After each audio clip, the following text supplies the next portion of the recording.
Si la calibration est bien faite, il n'y a pas de risque que ça bouge. Alors, on prend le temps de la faire et de la refaire si on a un doute. Parce qu'on est les meilleurs, on a légèrement revu la méthode de calibration. Pour ça, prenez une feuille A4 standard, vous la coupez en 4 et pliez chaque morceau en 2. Disposez-les comme ceci sur l'écran. D'abord, desserrez les 4 vis avec la clé prévue, puis desserrez complètement la manivelle. Ensuite, sélectionnez Outils, Manuel et appuyez sur le bouton Home. La plateforme va descendre à son rythme, alors soyez patient.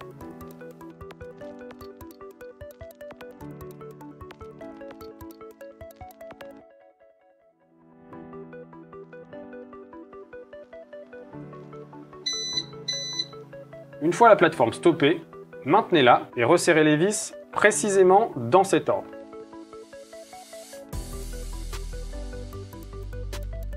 Refaites le même ordre avec le côté court de la clé pour donner plus de force au serrage.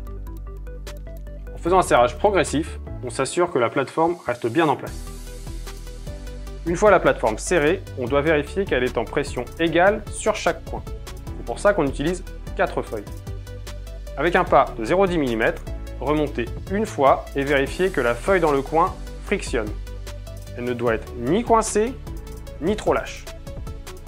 Si elle est coincée, remontez une seconde fois. Si elle est trop lâche, redescendez. Vous suivez? Les 3 autres feuilles doivent avoir une friction équivalente. Si l'une d'elles est coincée ou trop lâche et que les autres frictionnent, c'est que la plateforme est de travers. Jouez la prudence, desserrez de nouveau les 4 vis et la manivelle et appuyez de nouveau sur Home. Si la friction de chaque feuille est OK, on va verrouiller la position.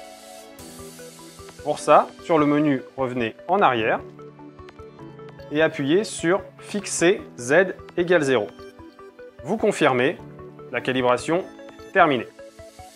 Il vous reste à remonter la plateforme pour pouvoir installer la cuve. Revenez sur Manuel, un pas de 10 mm et remontez une douzaine de fois pour avoir suffisamment de place.